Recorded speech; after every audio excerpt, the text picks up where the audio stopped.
Vice president Jagdeep Dhankhar ने इस्तीफा दे दिया है। खराब सेहत नहीं, यह सियासत बिल्कुल। क्या सितंबर में धनखड़ के बाद अब मोदी जी का इस्तीफा भी होगा कि 75 साल के पूरे हो गए मोदी जी, अब उनका भी इस्तीफा हुआ है। जबरदस्त तरीके से भूचाल आ चुका है दोस्तों।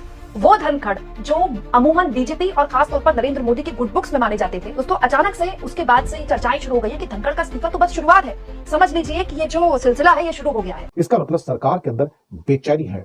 कुछ राजनीतिक के विश्लेषक कह रहे हैं कि धनखड़ का इस्तीफा स्वास्थ्य कारणों से नहीं हुआ है। पिछले कुछ दिनों में ऐसा हुआ है कि जिसके चलते वो काफी आहत हुए थे, हर्ट हुए थे। मॉनसून सत्र के पहले दिन भी उनके और विपक्ष के बीच टकराव की स्थिति देखने को मिली। एकाएक ऐसा क्या हो गया कि प्रधानमंत्री जी ने कुछ मंत्रियों की मीटिंग ली और तुरंत जो है इस्तीफा धनखड़ जी का हो गया? इसके पीछे क्या राज है?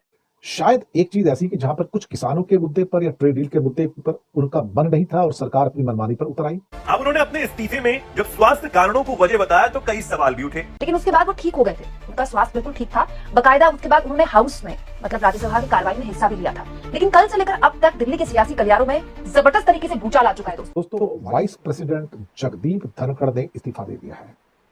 बताया तो गया है कि ये स्वास्थ्य कारणों से इस्तीफा दिया है, लेकिन इस्तीफे की टाइमिंग को लेकर अब सवाल उठ रहे हैं। मुझे लगता है कि मोदी सरकार के अंदर और धनखड़ के बीच में पिछले कुछ दिनों में ऐसा हुआ है कि जो धनखड़ साहब को नागवार गुजरा है। खराब सेहत नहीं, यह सियासत बिल्कुल।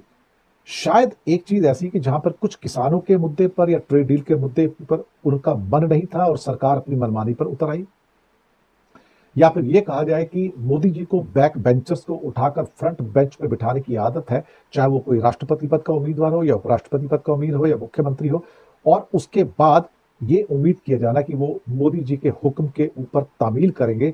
हो सकता है किसी एक बात के ऊपर कोई आपस में रंजिश हुई है, तलखी हुई है और उनके आत्मसम्मान को चोट लगी और उन्होंने इस्तीफा दे दिया है। आखिर उपराष्ट्रपति जगदीप धनखड़ को अचानक नाराज किसने किया? क्या उपराष्ट्रपति जगदीप धनखड़ का किसी ने ईगो हर्ट किया? अचानक ऐसा क्या हुआ कि आधी रात को उपराष्ट्रपति जगदीप धनखड़ को सीधा राष्ट्रपति को इस्तीफा सौंपना पड़ा? उपराष्ट्रपति जगदीप धनखड़ के इस्तीफे के बाद से तमाम तरह की अटकलें लग रही हैं दोस्तों। इस बीच तमाम तरह की खबरें अब दिल्ली के सियासी गलियारों में कल आधी रात से घूम रही हैं, क्योंकि हर कोई हैरान रह गया जब अचानक कल रात एक राजनीतिक बम फूटा। और वो ये था कि उपराष्ट्रपति ने सोशल मीडिया में खुद अपना ये इस्तीफा शेयर किया और ये इस्तीफा सीधे उन्हें राष्ट्रपति को सौंप दिया। इसमें वजह उनके हेल्थ रीजंस यानी कि उनके स्वास्थ्य कारण लिखे गए।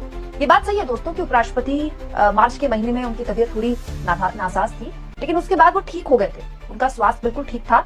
बकायदा उसके बाद उन्होंने हाउस में मतलब राज्यसभा की कार्रवाई में हिस्सा भी लिया था। लेकिन कल से लेकर अब तक दिल्ली के सियासी गलियारों में जबरदस्त तरीके से भूचाल आ चुका है दोस्तों।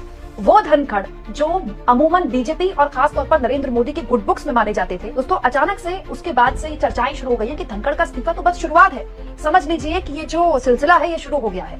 जगदीप धनखड़ का इस्तीफा क्या नरेंद्र मोदी के इंतहाई करीबी साथी और भारत के वाइस प्रेसिडेंट अब इस्तीफा देकर नरेंद्र मोदी से साइडलाइन हो चुके हैं, और अचानक उनका इस्तीफा आना उससे पहले भारत की ऑपरेशन सिंदूर के बाद पड़ने वाली मार या फिर फॉरेन कंट्रीज़ में जहां पर उनके डिग्नेटरीज गए थे, जहां पर उनके वफूद गए थे, उनकी नाकामी, फिर एस जयशंकर की नाकामी और अब डोनाल्ड ट्रंप का 24 बार सीज फायर के ऐलान की वजह बताना और फिर 5 जहाज़ों का गिर जाना, इसका ऐलान करना, ये वो सारी गुत्थियां हैं जिन्होंने अब नरेंद्र मोदी सरकार की जो पिलर्स हैं उन्हें अब झटके देने शुरू कर दिए हैं। और एक पिलर तो उसका वाइस प्रेसिडेंट की सूरत में निकल चुका है, यानी उखड़ चुका है। और अब भारत का मीडिया या एनालिस्ट ये कहते दिखाई दे रहे हैं कि नरेंद्र मोदी इस वक्त बड़े बुरे हालात में है, क्योंकि एक तरफ आरएसएस का जो सरबराह है वो भी इस्तीफ़ा दे रहा है, वो भी कह रहा है कि मैं रिटायरमेंट ले रहा हूं क्योंकि 75 साल फाइनल एज होनी चाहिए, और नरेंद्र मोदी भी उसकी रिटायरमेंट के एक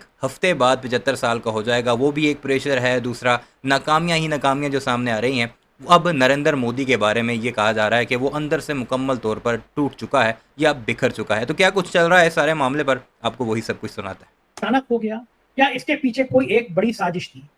संजय जोशी का नाम क्यों आ रहा है जगदीप धनखड़ के इस्तीफे के बाद? क्या संजय जोशी की ताजपोशी की तैयारी पूरी हो गई? सब तो भारतीय जनता पार्टी के बीच चल क्या रहा है? क्या सितंबर में धनखड़ के बाद अब मोदी जी का इस्तीफा भी होगा कि 75 साल के पूरे हो गए मोदी जी, अब उनका भी इस्तीफा हुआ है? शाम के 6 बजे तक जगदीप धनखड़ सांसदों के साथ मीटिंग कर रहे थे। दिन भर वो हाउस में थे, हाउस बढ़िया चल रहा था, बातचीत कर रहे थे, कहीं से भी नजर नहीं आ रहा था कि वो बीमार हैं। लेकिन रात होते होते उन्होंने तत्काल प्रभाव से इस्तीफा दे दिया और कहा कि मेरी हेल्थ अच्छी नहीं है।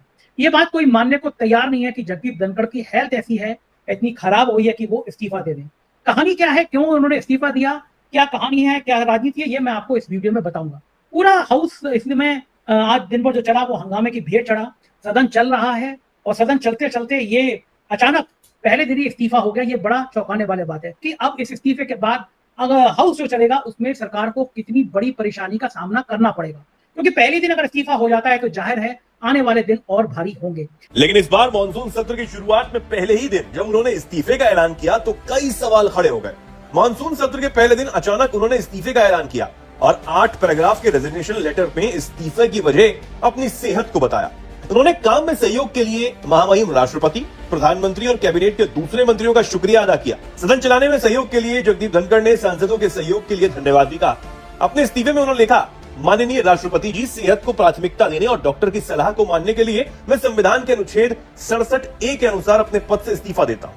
मैं भारत के राष्ट्रपति में गहरी कृतज्ञता प्रकट करता हूँ। आपका समर्थन अडिग रहा, जिनके साथ मेरा कार्यकाल शांतिपूर्ण और बेहतरीन रहा। मैं माननीय प्रधानमंत्री और मंत्रिपरिषद के प्रति भी गहरी कृतज्ञता व्यक्त करता हूँ।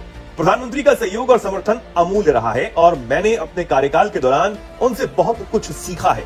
माननीय सांसदों से मुझे जो स्नेह, विश्वास और अपनापन मिला है वो मेरी स्मृति में हमेशा रहेगा। मैं इस बात के लिए आभारी हूँ कि मुझे इस महान लोकतंत्र में उपराष्ट्रपति के रूप में जो अनुभव और ज्ञान मिला वो अत्यंत मूल्यवान रहा।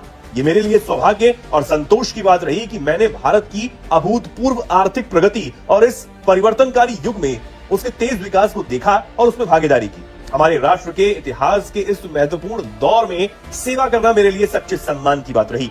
आज जब मैं इस सम्माननीय पद को छोड़ रहा हूं, मेरे दिल में भारत की उपलब्धियों और शानदार भविष्य के लिए गर्व और अटूट विश्वास है। गहरी श्रद्धा और आभार के साथ, जगदीप धनखड़। उपराष्ट्रपति के अब इस्तीफे की टाइमिंग पर अटकलों ने जन्म लेना शुरू किया, क्योंकि अभी इसी हफ्ते में किसानों की ट्रेड डील होनी है, खासतौर से अमेरिका के साथ में। संसद का सत्र शुरू हुआ है और इस अटकलों ने जन्म लेना शुरू कर दिया है। सब कुछ ठीक नहीं है सरकार के बीच में और धनखड़ के बीच में, यानी कि मोदी और धनखड़ के बीच में। ये पिछले कुछ दिनों से कुछ लोग कहते हैं कि आपस में ठन गई थी। नाराजगी इतनी बढ़ी कि धनखड़ ने अपने इस्तीफा दे दिया। धनखड़ पिछले कुछ दिनों से किसानों के मुद्दों को लेकर सरकार के रुख से सहमत नहीं थे और ये मुद्दा उन्होंने सार्वजनिक मंच से भी उठाया था। संसद के अंदर मंडे को वो बड़ी सक्रियता से नजर आए थे, लेकिन शाम को 6 बजे उन्होंने विपक्ष के सांसदों से मुलाकात की, लेकिन कुछ घंटे बाद ही उन्होंने अपना इस्तीफा राष्ट्रपति जी को सौंप दिया। ये सरकार के अंदर जो लड़खड़ाहट है मोदी सरकार की, ये उसको अब और बढ़ाता है। इसका मतलब सरकार के अंदर बेचैनी है। कुछ राजनीतिक के विश्लेषक कह रहे हैं कि धनखड़ का इस्तीफा स्वास्थ्य कारणों से नहीं हुआ है। पिछले कुछ दिनों में ऐसा हुआ है कि जिसके चलते वो काफी आहत हुए थे, हर्ट हुए थे और सरकार के रूप से धनखड़ बहुत परेशान थे।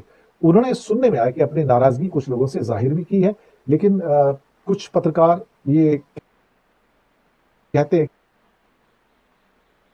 कि उन्होंने ये बताने से इनकार कर दिया था कि अल्टीमेटली क्या है और क्या नहीं है। अब लोग ये भी अटकलें लगाने शुरू कर चुके हैं लोगों ने कि अब दिल्ली में 2 बड़े पद खाली हो गए, एक उपराष्ट्रपति का पद, एक बीजेपी के अध्यक्ष का पद। हालांकि दोस्तों दोनों के पदों में बहुत फर्क है। बीजेपी अध्यक्ष का पद कोई संवैधानिक पद नहीं होता, उपराष्ट्रपति का पद तो संवैधानिक पद होता है। संविधान के हिसाब से तो उपराष्ट्रपति का जो पद है वो पीएम से भी ऊंचा होता है। लेकिन ये बात सही है कि उपराष्ट्रपति का पद खाली होने के बाद अब लोगों ने अटकलबाजी लगानी शुरू कर दी है कि अगला नंबर क्या मोदी का आएगा। और दोस्तों ये अटकलबाजी ऐसी ही नहीं है। कल रात कुछ ऐसा हुआ है कि बीजेपी के सांसदों से कोरे पन्ने में, जी हाँ, कोरे कागज में सिग्नेचर्स, हस्ताक्षर कराए गए। बहुत कुछ बदला है बीती रात, सब कुछ मैं आपको जल्दी ये चल रहा है हमारे पड़ोस की सियासत में, वहाँ की हुक्मरानों की जो गलियारें हैं उनमें, और इस सारे मामले पर आपकी क्या राय है कमेंट सेक्शन में ज़रूर बताइएगा। चैनल को सब्सक्राइब नहीं किया तो ऐसे वीडियोस के लिए उसे भी ज़रूर सब्सक्राइब कीजिए।